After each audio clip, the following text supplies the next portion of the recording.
You are now listening to News with My Fiancé with DJ Ambush and Morgan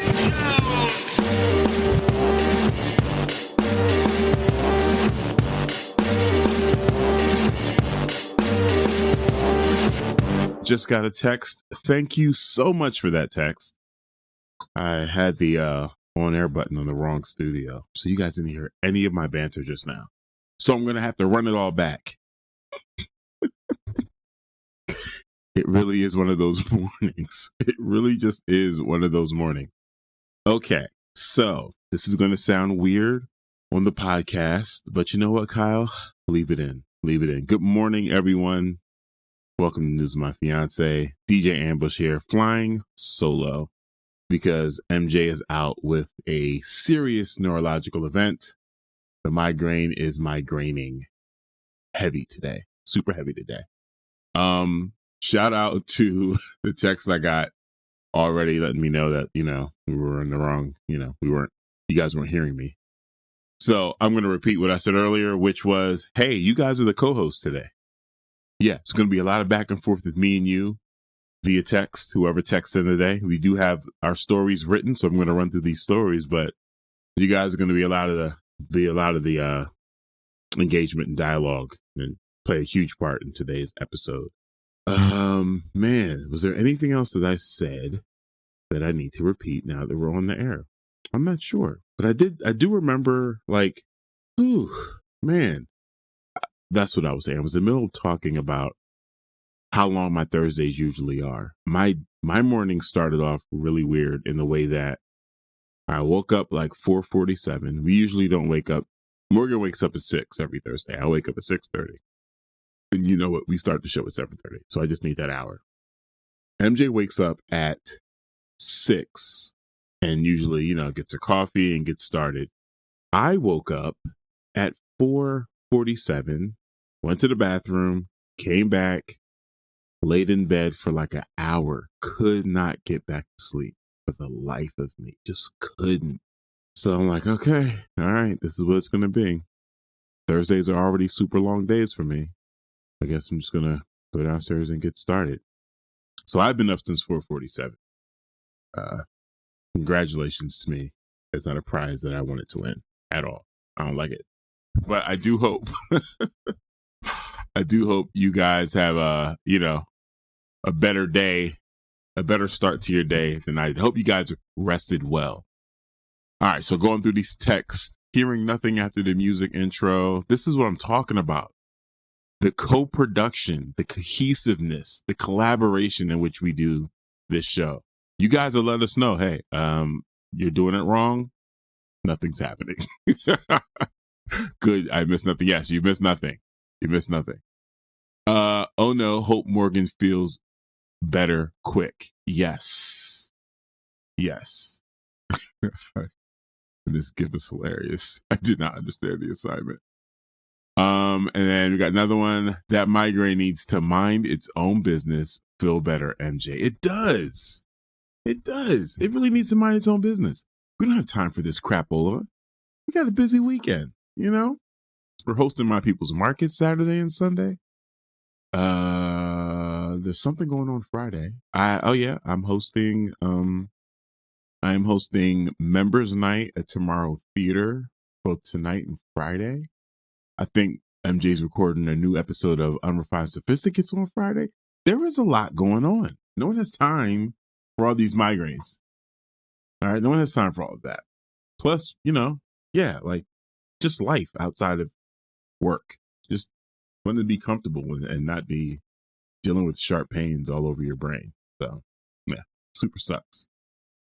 So, good morning, everyone. Thank you so much for already texting in.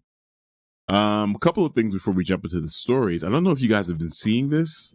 Corporations are out here really, really wilding. I feel like the landscape for our social media engagement and how we have navigating social networks in general, all the way to like dating networks, like it's become the Wild West. We thought it was the Wild West before, Maybe it's the Wilder West. It's the Wild West Part 2. I don't know. Corporations are on demon time. Restaurant bots creating fake dates to get people to the restaurant. And some people are stacking money to the ceiling by creating stories to get folks to use their referral link. So, two different instances. Earlier in the week, MJ hit me and she sent me this link on Twitter of this dude telling this story about a tweet where a woman said that she was representing her homie and that her homie was looking to have a child. And these are the genetic specifications that she wants for her mate. And she doesn't want to do insemination. She wants to do it the old natural way. And of course, there were tons of men that responded to this tweet and, went viral, a couple million people. Then there was a second tweet added to that thread where the woman posted her friend's picture. It was like, this is what she looks like. The arrangement is just that you're available during her ovulation periods. She's looking to have 2 to 3 children, and there's no commitment from you. She just wants to do it the natural way. And, your children will be well taken care of. She's well off, blah, blah, blah, blah, blah. And then, of course, it blows up even more, right? I think it's like 2 million people responded, retweeted, or whatever. I'm always going to refer to it as Twitter. I can't do X. It's just nonsense. I'm not jumping into Elon's fever dream. In any event, so then I believe there was like a form or something. There was some place where people were submitting to qualify for this. And then the next step in that was, hey, thank you so much for showing interest. This person does want to move forward with you, but before doing that, they want to make sure that you have certain genetic markers, that you do or don't have certain genetic markers. So this particular post specified that they were looking for someone of European descent. You couldn't be anything outside of that. So in that third phase, it was, here's this link, use this link and submit your DNA. And based on that, this woman will make her decision.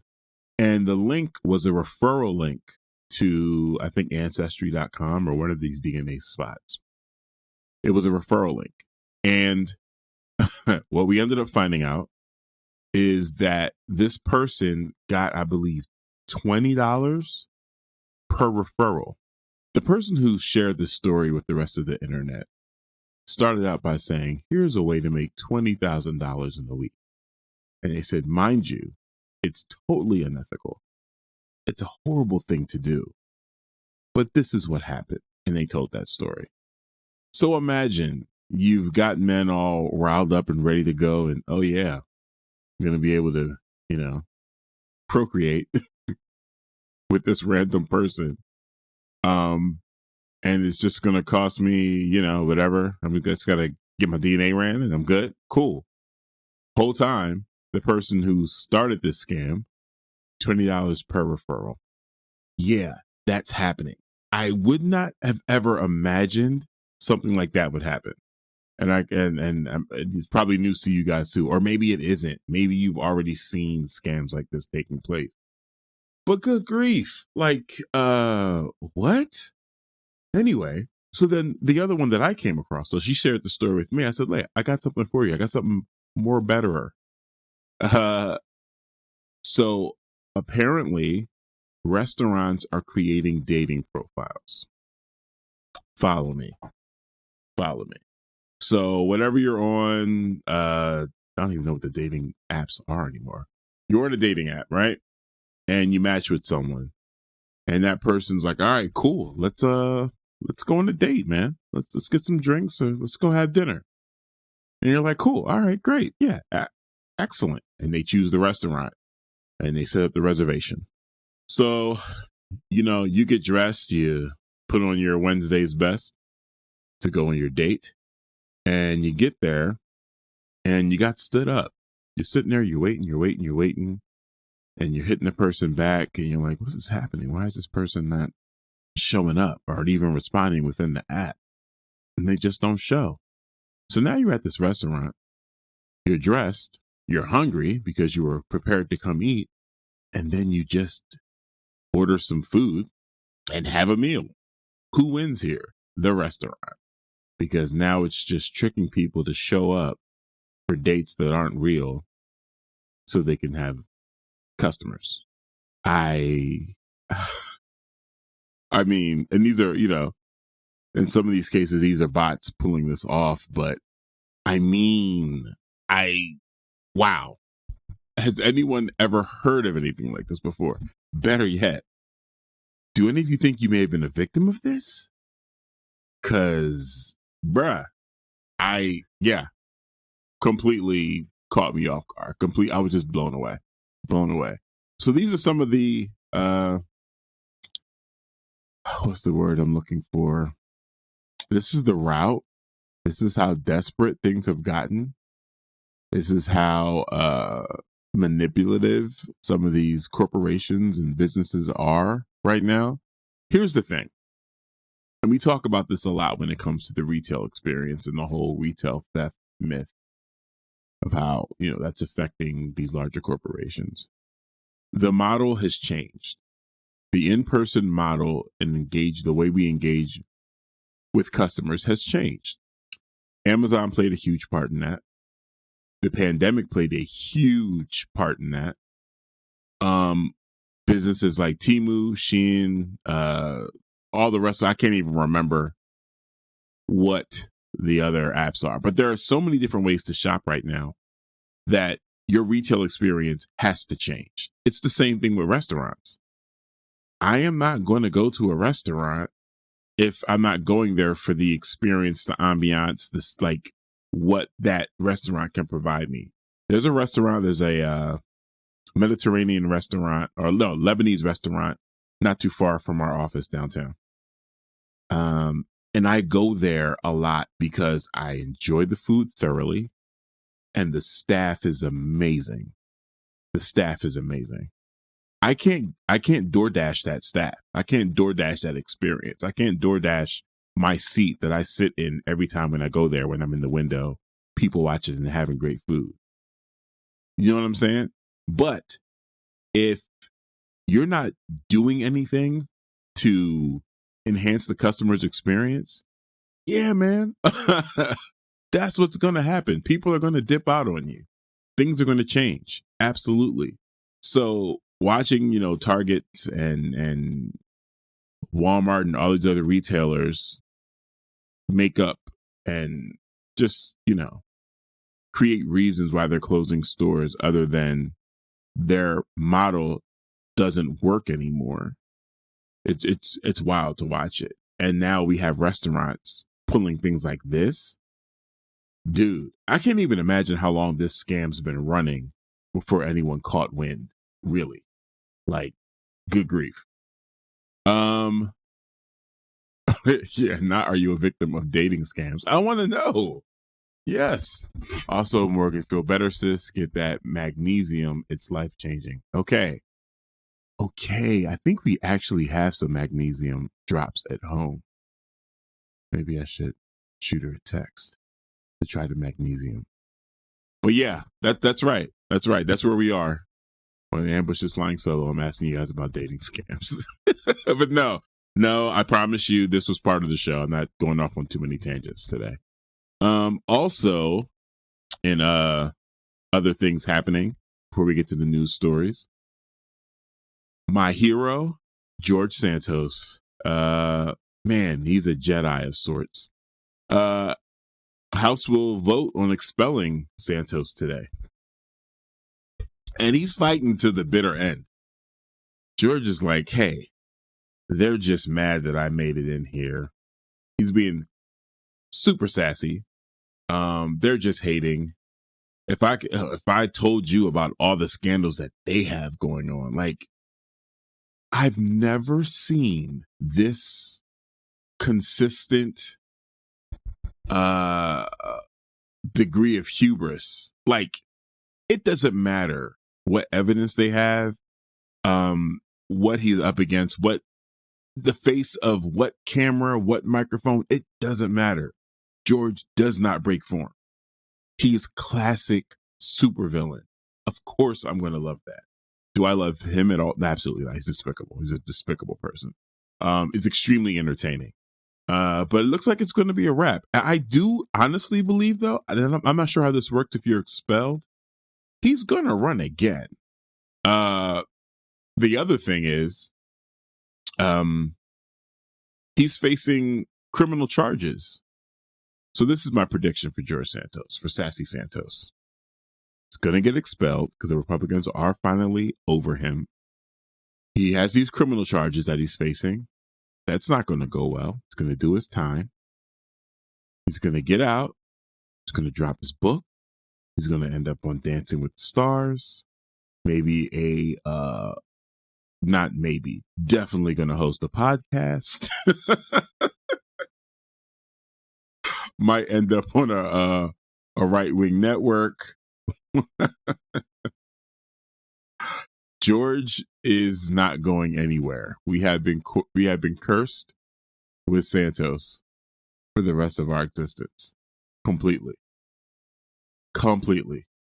Okay, cool. Not drops. Get her a magnesium soap. I'll find the link. Thank you. For anyone just joining the show, it's just me today. MJ is a little under the weather with migraine. So people have been sending in tips and well wishes over the text line. But yeah. And I don't know if you guys heard, MJ wrote, Earth's 100-year curse is lifted. Henry Kissinger is dead. Recognized as quite the warmonger, Henry Kissinger has passed away. Again, it still had kind of like this also has kind of like I don't know, supervillain vibes to me. Like, how long has this guy been around? For like forever. But he's moved on to another plane. And that's all I'm going to say about that. I'm going to leave that where it lays. That's going to be that. Also, before we hop into the music break, I do want to mention that the numbers, our sister station at X-Ray, and also the station I'm executive director of, we're in the middle of our membership drive. We are. We want to pick up 200 new members by the end of the year. Well, December 17th to be exact. So you can find links to checking out the different membership levels or making a donation. You can find those links in my personal bio, in the News of My Fiancé bio, in the Numbers FM bio, or heading on over to the numbers.fm. We have new membership gifts. We re-upped on some stuff from the bodega. We got some really interesting stuff from our community partners. So yeah. Help us meet our goal. All right. So, stories today. We're going to be talking about the strike. I said we, as in me and you. We'll be talking about the strike. Teacher strike is over, but the stain on PPS is forever. Oh, who out there got kids in PPS? How do y'all feel about this?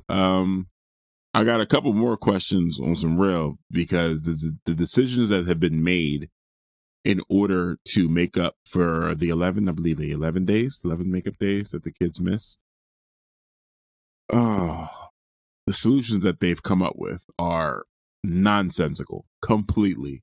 And to me, it really it's a sign of how we got here in the first place. If these are the decisions we're making coming out of negotiations, and these are the solutions, this is what the think tank came up with for how to solve the 11 days that have been missed.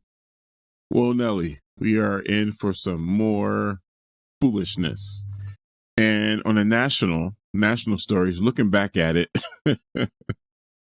Morgan wrote all of these, she wrote the news. So look back at it. Accusations came flooding in as the Adult Survivors Act was set to expire. I don't know if you guys have been catching any of this, but there have been a lot of sexual assault civil charges that taken place last week, that were filed last week before the deadline in New York.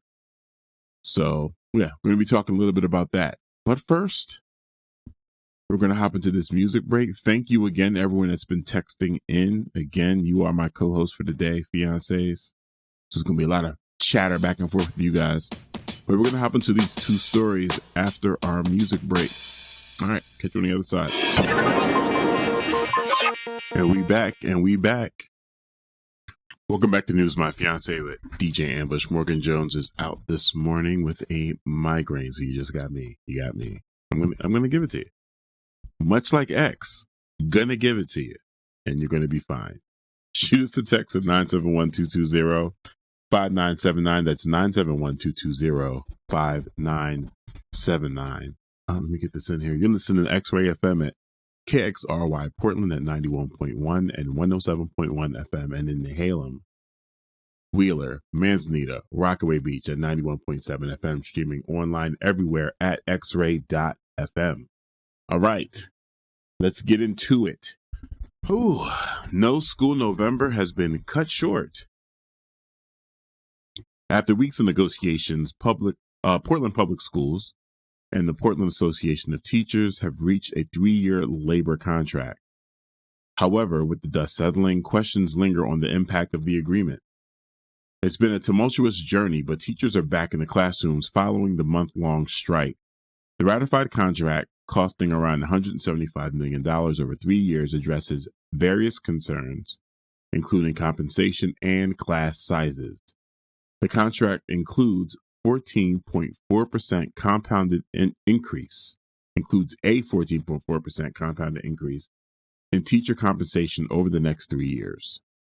While it falls short of Pat's initial proposal, it's a compromise that both sides had to navigate. In terms of class sizes, the district opted for overload bonuses instead of hard caps. Teachers raised concerns about large class sizes, and the compromise aims to address those worries by providing additional pay for educators handling overcrowded classrooms.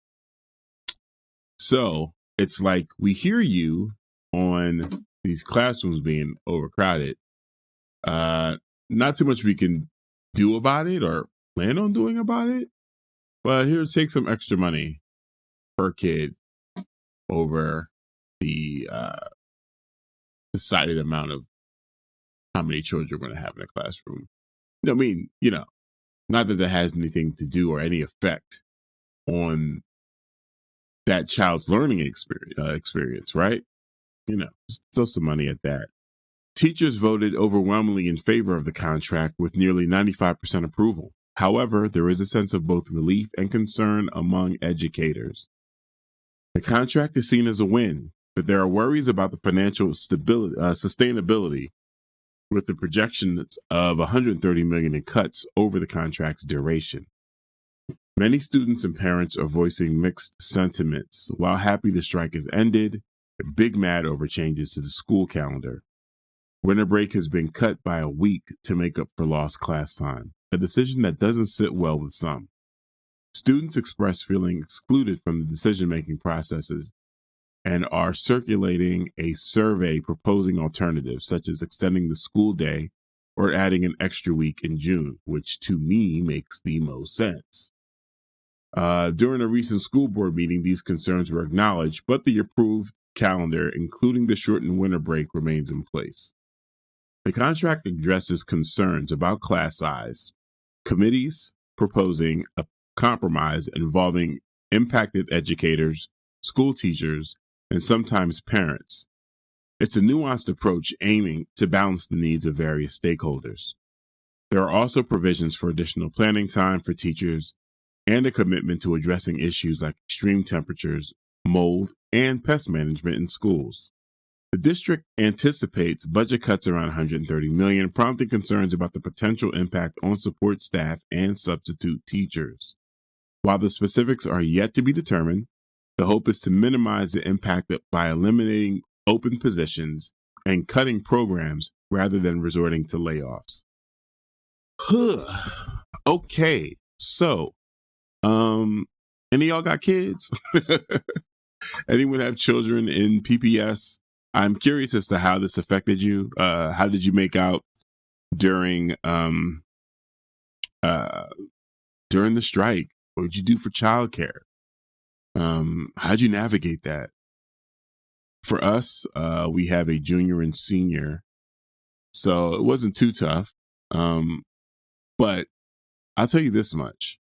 When they started talking about adding days, well, recovering those days by taking away the days from winter break, the first thing that popped in my mind was, you have parents, you have teachers, you have students that already have plans on those days.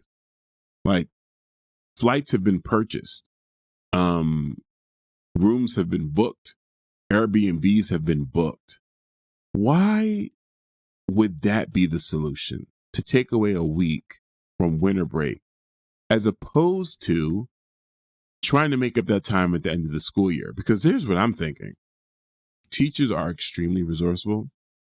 They make something out of nothing all the time because they're giving pretty much nothing at this point to educate our kids. I feel as though if we put those days at the end of the school year, we probably won't even need the full 11 days to make up.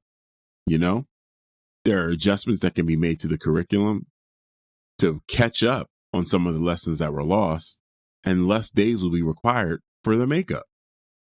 But instead, you take away winter break.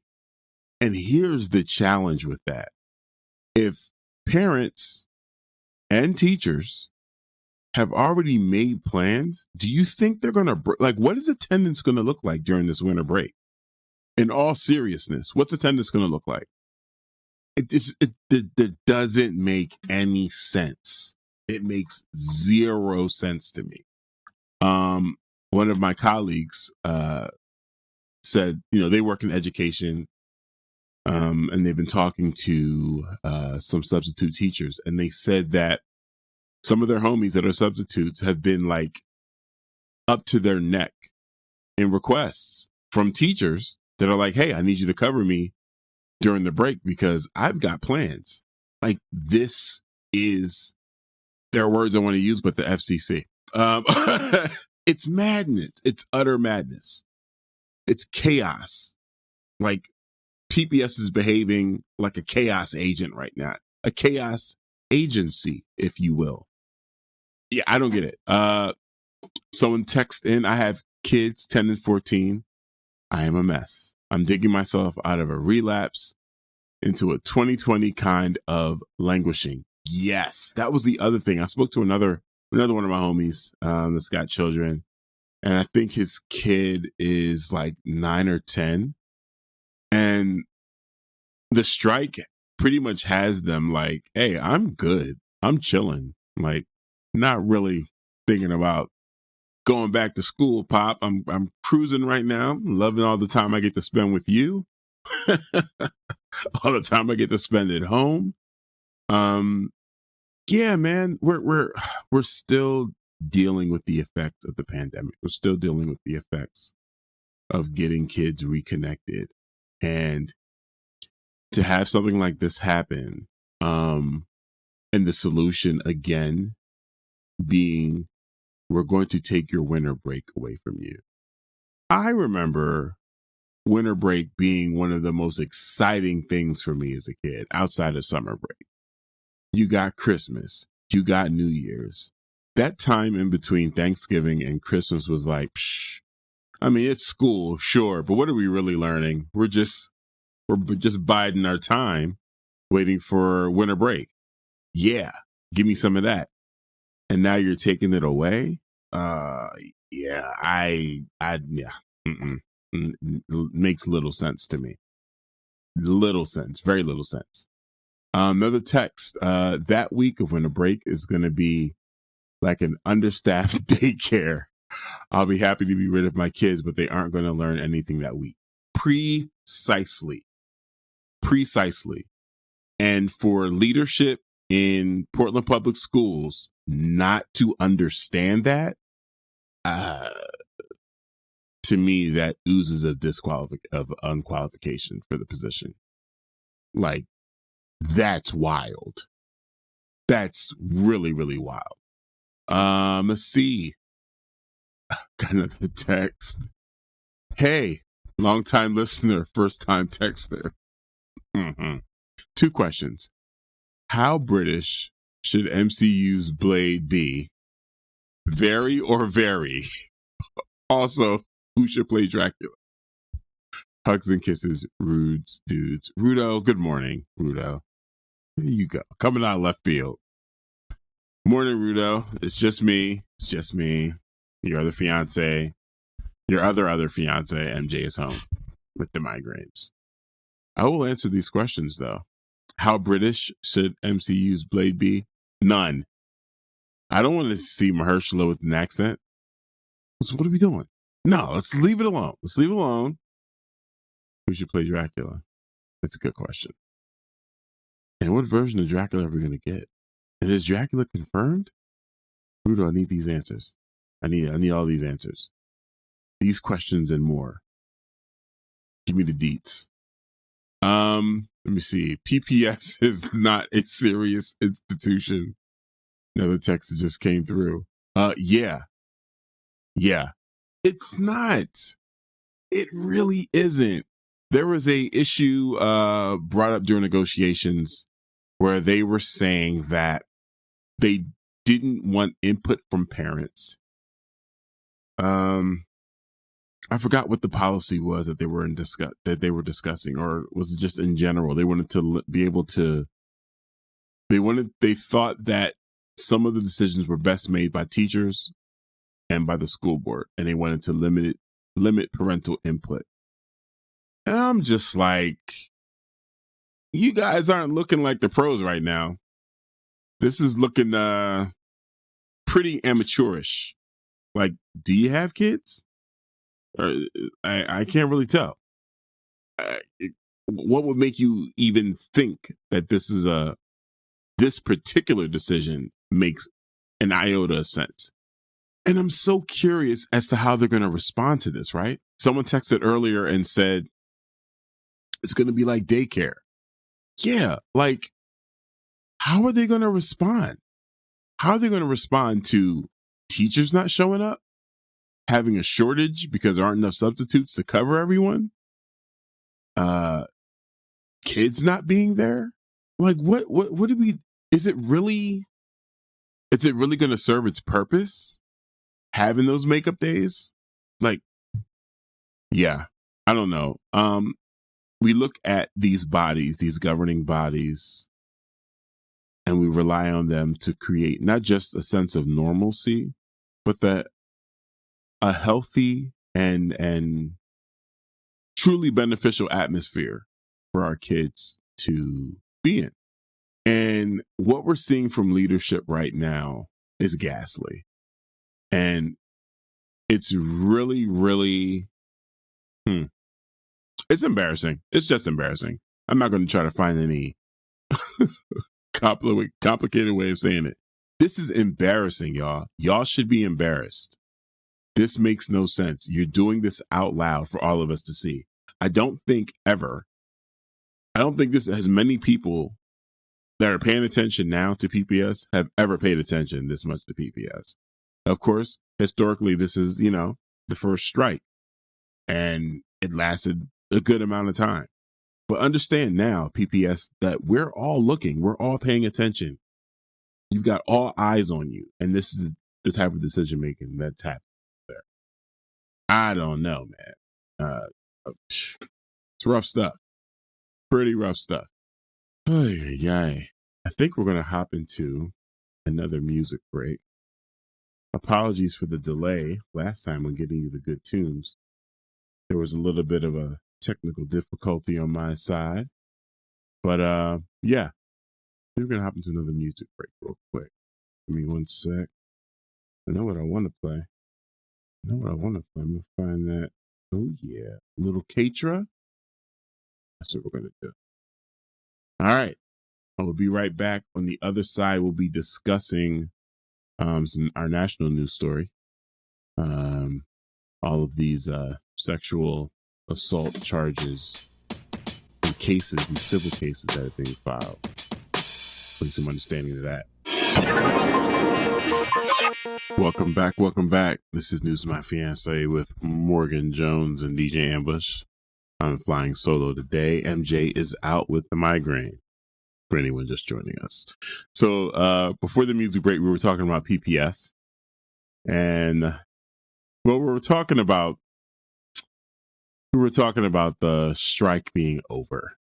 But we definitely ended with me taking several shots at PPS. We just got a text. Okay, while we're dunking on PPS, someone posted this on Facebook. PPS reposting the U.S. News World Report, top middle schools in Oregon. What do these have in common? 6 Portland middle schools rank top 10 across Oregon. Winter Haven, West Island, Beverly Cleary, Stoller, Laurelhurst, and Skyline. Okay. So I think I know one of these names, West Island. Is that where a student was attacked by 2 other students? It was like a racial attack there. I think that's why I know that name. I am not from Portland.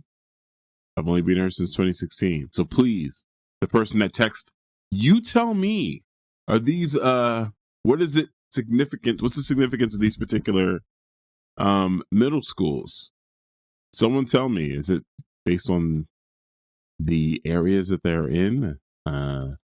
Is there some inequity leaning away from these schools?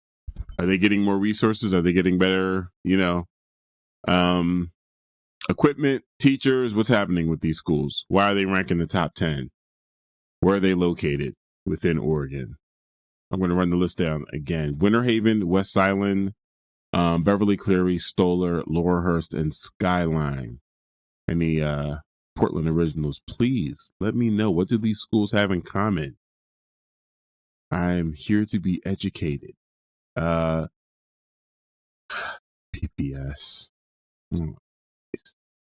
PPBS. That wasn't a really good one. I'm usually much better. I'll come up with something. But while waiting on that response from Text Fam, our next story, national story, is dealing with the effect of the Adult Survivors Act expiring and all of the different charges, the different civil cases that have been filed. Okay, I got a response. West Island, that kid was stolen from years ago. And also these schools are mad white. Sylvan, thank you. It's pronounced Sylvan. Fancy zip codes, white kids, strong foundations.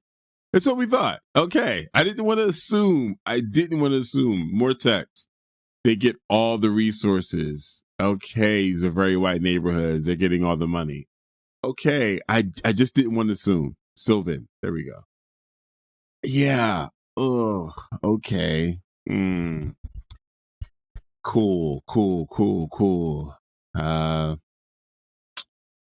And water is wet.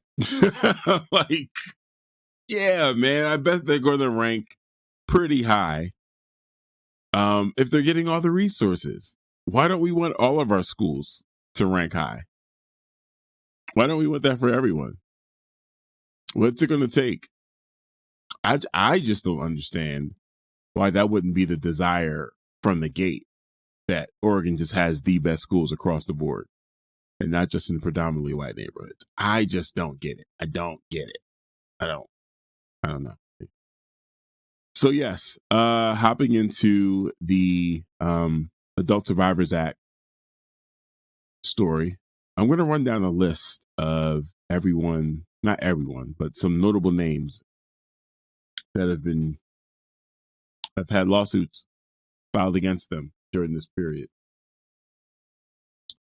Donald Trump, Rudy Giuliani, Jimmy Iovine, Diddy, Andrew Cuomo, Eric Adams, Mayor of New York, Harvey Weinstein, Bill Cosby, Axl Rose, Neil Portnow, Mike Tyson, Russell Brand, Jamie Foxx, L.A. Reid, Terry Richardson, Cuba Gooding Jr., Steven Tyler, and with the most cases, Rikers Island. Yep. Yeah. No surprise there, right? A wave of legal actions against public figures, including celebrities and politicians, followed the closure of the 1-year look-back window provided by the Adult Survivors Act in New York. In 2022, New York Governor Kathy Hochul signed the Adult Survivors Act into law, allowing a year-long period for survivors to file lawsuits regarding alleged sexual offenses, regardless of when the incidents occurred. The legal actions have involved several high-profile individuals, including former President Donald Trump, former New York Mayor Rudy Giuliani, entertainment mogul Diddy, Interscope Records co-founder Jimmy Iovine, and current NYC Mayor Eric Adams. The lawsuits come in the wake of over 3,000 civil suits filed during the 1-year window, according to statistics cited by the New York Times. Notably, the legal actions span various sectors, including accusations against prisons and hospitals in the state. Some of the notable legal actions include a jury finding former President Donald Trump liable in a case filed by writer E. Jean Carroll, who accused him of sexual abuse in 1996. Rudy Giuliani, former mayor of New York, faced accusations of sexual abuse and forcible touching. Diddy recently reached a settlement following allegations of rape and abuse filed by Cassie. The legal representative for Diddy stated that the decision to settle is in no way an admission of wrongdoing. Moreover, Jimmy Iovine faces accusations of sexual abuse and harassment in a lawsuit filed by an individual identified as Jane Doe.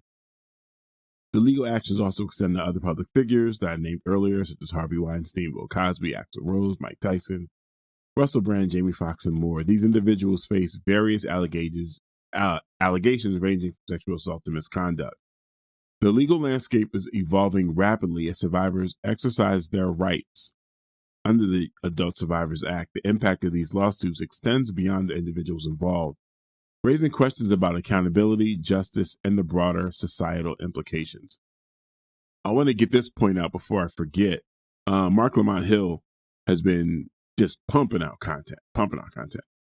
And in discussing this particular story, he mentioned that other states are beginning to look at creating something similar to the Adult Survivors Act, signing something like that into policy. So what happens when you have someone like Diddy, who has faced a total of 3 charges so far in New York, but has a home and activities in LA, or has homes and activities in other states? What happens when survivors, people who have claims that they can file in all these other states that enact a similar policy like the Adult Survivors Act? I think what we're looking at is the beginning of a very huge wave of civil suits. What I fear is that these are all very powerful people. So what does the counter legislation look like? Because something has to happen, right? All these powerful individuals in entertainment and politics aren't just going to take this lying down. What is the backlash going to look like? But yeah, things are ramping up. Despite Diddy's legal representation saying, hey, man, look, him settling is no admission of guilt. I want to say this, okay? I'm not sure who all is aware of this. Cassie's legal team filed the civil suit, and they reached a negotiation within 24 hours. She was asking for $30 million. Someone like Diddy, does he have $30 million to throw around? I don't know. On paper, he's a billionaire. I don't know how easy $30 million is to come by or to let go. But a lot of things would have happened during that civil trial, and discovery, a lot of things would have come out. There in the 35-page filing, there was a lot of details in there. And people like Kid Cudi, one of Diddy's former bodyguards, have been speaking publicly confirming his behavior. So I can only imagine what would come out during the trial. One can only imagine. To me, I had no obligation to say alleged. To me, he did it. What do you mean? He threw the money immediately. Oh wait, you were serious about going to trial about this, suing me? Well, let's renegotiate. Let's talk out of court. That's a lot of money if you're innocent. That's a lot of money if there's no evidence, no proof. So to me, yeah. And then to see these other two charges pop up surprised me not at all. No surprise there. None. To have someone like Aaron Hall attached to one of these cases, that's horrifying. That is horrifying. Some of you may not know who Aaron Hall is. Aaron Hall, vocalist, writer in the group Guy. God, was this late 80s, early 90s? I feel like it was around there. You've more than likely heard the music. It wasn't recent. We're talking like Vibe magazine days. In any event, late 90s, early 2000s, it was brought to the public's attention that he is an abuser. One of his former partners, Doria Velez, he engaged in a relationship with her when she was only 16. I can't remember how many years older he was, but yeah, he knew how old she was. They had a child. He kept her in the house for the most part. He also was like an award-winning dog trainer. This is no lie, guys. You can look this stuff up. And he would use the dogs to monitor her and control her movements throughout the house and make sure she wouldn't leave the house. And like I said, just make sure she wouldn't be in certain parts of the house while he wasn't there. Dude is a maniac. Also, once these charges were filed last week, old Aaron Hall interviews have popped up with him pretty much corroborating what's been said, what's been laid out in the civil charges, implicating Diddy and other people. And then also, if you just listen to the songs, just listen to some of the older songs, Don't Be Afraid. I got chills, a chill up my spine when his name was mentioned in this lawsuit. Yeah. So that was really nasty work there. As far as everyone else named, some of these are surprises and some of them aren't, Harvey Weinstein, no surprise. Bill Cosby, no surprise there. Mike Tyson, yikes. Also, doesn't sound like it couldn't have happened based on his past as well. I'm not here to judge anyone, but I'm here to judge anyone at the same time. The atmosphere in the entertainment industry, especially when we're talking about the 90s, we hear victims talk about the environment, the work environment, club environment, studio environment all the time, and the things that they were subjected to. So to hear some of these names, really no surprise there. Is there anyone that I mentioned that caught you guys off guard? Please let me know. One of the things that definitely surprised me was the percentage of cases that were filed against prisons, specifically Rikers Island. I wasn't aware of hospitals. Until Morgan wrote this story. But yeah, I believe there's like thousands of cases filed against prisons. And it's not like they all waited until, this past weekend to do it. These cases have been filed throughout the year. There's been tons of them, tons. And yeah, just got a text. judge away. These men are sick. They are sick. They are sick. I think it's important, though, especially in these moments, as a man, to, while I'm saying they are sick, it's a we thing, right? Sexual assault, rape, it's culture. There are so many components to it that insulate men.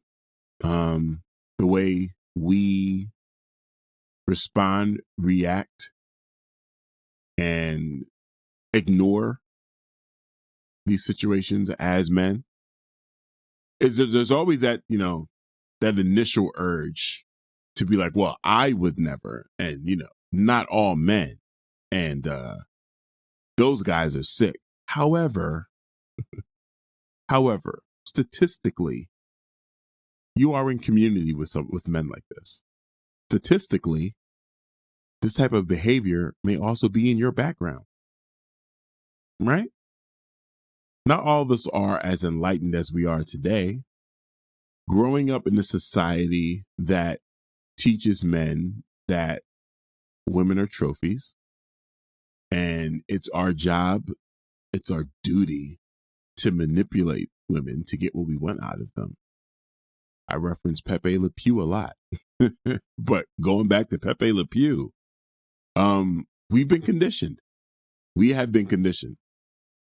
We don't have the statistics that we have with women being victims of sexual assault and coercion. We don't have these statistics. It's not like a one-sided thing where there are all these victims, where it's 1 out of 4, or whatever the actual rate is. And there isn't this degree or the responsible parties. It's, this whole victim blaming, this whole idea of women should just do these particular things to remain safe. No, that's not how this works. It's not how it works. So when I watch people, especially men, react to some of these names, oh, they'd never do that. What are you talking about? What exactly are you talking about? And what's this rush to defend people, very powerful people, that are being accused of things that don't really sound like it's a stretch of the imagination? What's this rush to defend these people? Why? Do you defend sexual people accused of sexual assault in your personal life? Do you? What is that about? What is that about? I will admit there was a sense of joy that rose up when I saw Eric Adams' name. My disdain for Eric Adams is very well documented. You can check my social media, especially Twitter. You can listen to past episodes. I don't like the guy. He's useless. He's worse than useless. He is detrimental to New York. Terrible. Terrible mayor. He claims his response to these allegations is, I've never even heard of this woman. I've never met this woman. Listen, Eric Adams lied about where he lived while he was campaigning. There is never a point I'm going to take his word on anything. Anything. The woman that accused him said this happened while he was still in law enforcement as an officer. I believe he was a sergeant at the time. I could have the position wrong, but yes, he was still in law enforcement at the time. She claimed that they worked together. And he's saying, I've never met this person. So now, as this will continue, we're going to have him, we're going to be forced to listen to him say, oh, I forgot. I faintly remember working with this person now, but we didn't have a lot of contact, and all of the other, BS that he's going to throw at us. What would I like to see? Accountability. What would I like to see? A change in the way that we react as men. A change in the way that the patriarchy has a hold of people that aren't men. Everyone else anyone else in the way we shame victims and the way we don't believe women. I'd love to see a change in that. I really, really would. Are we going to see it soon? I don't know. Some of the early responses and reactions to these claims were these are money grabs. Man, that made me laugh. The very nature of a civil suit is monetary. So to say a civil suit's a money grab is like, yeah, okay. Someone made a comparison. I think it was Olayemi. It was like when an officer kills someone, and when an officer kills a black person, let's just make it what it is, and they aren't found guilty in criminal charges, there is often a civil case that follows that. Are those situations considered cash grabs? Or is it, seen as the last opportunity to gain some degree of justice, some degree of I don't know if retribution is the right word, but trying to be made whole.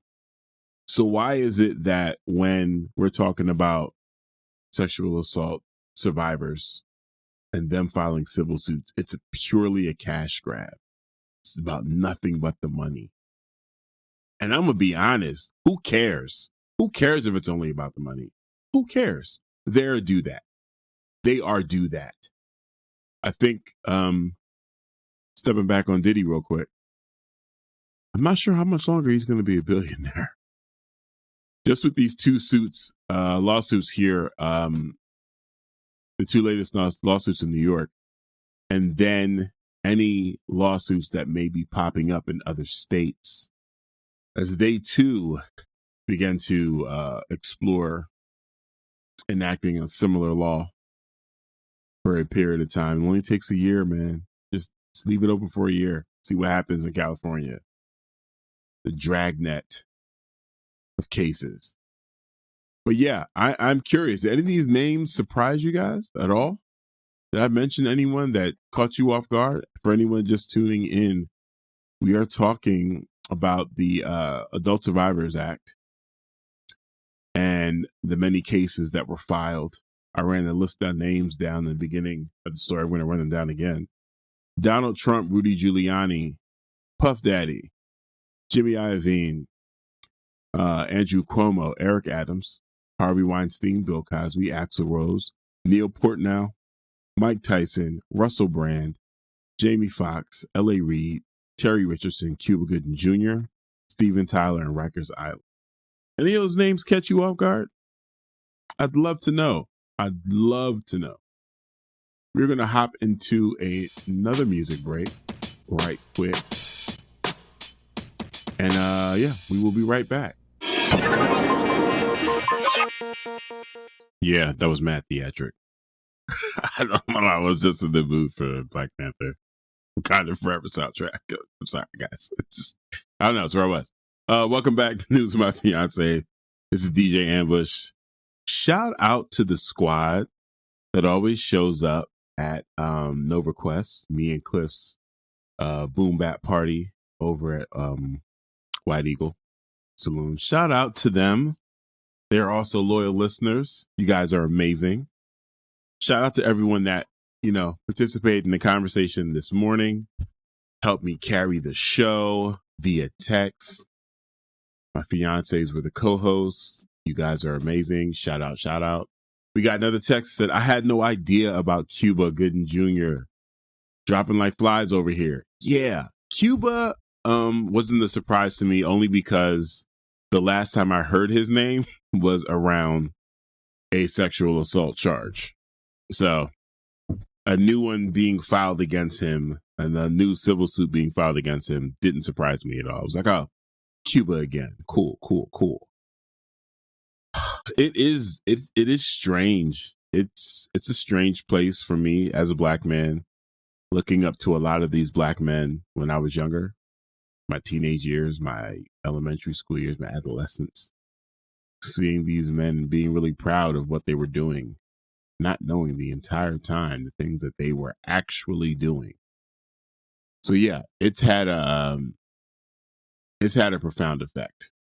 and waking me up to just seeing, the duality in everyone and understanding that just because you've achieved certain things and you've had certain contributions to society doesn't mean you're not capable of the most heinous things. Doesn't mean that you're not capable of the exact same behavior that we see in our communities all the time. Seriously. And I'm always hoping that we are able to look at these situations as they happen in our community and be willing to hold people accountable, make those tough decisions, especially when it's people that we love, people we've come to revere and admire, and then people that we may be personally close to, people that we have a personal relationship with, people in our family. That's my hope. That's how I would love for things to go. We're going to see. You're listening to X-Ray FM at KXRY Portland at 107.1 and 91.1 FM. And in Nehalem, Manzanita, and Wheeler at Rockaway Beach at 91.7 FM, streaming online everywhere at xray.fm. This was News of My Fiancé, brought to you by myself and you guys. Thank you tremendously. Also, Morgan Jones for writing the news. I didn't have to write anything this week, so I just rolled off the tip of my tongue so well. And our podcast editor, Kyle G. Thank you, everyone, again for responding and checking in with us today. Thank you for the advice and the well wishes for Morgan's migraine. I will take all of this information back to her. And remember, man, don't let the individuals distract you from the systems. Poverty is a policy choice. People over profits. Power to the people. None of us are free until we are all free. Thanks for listening. Bye, y'all.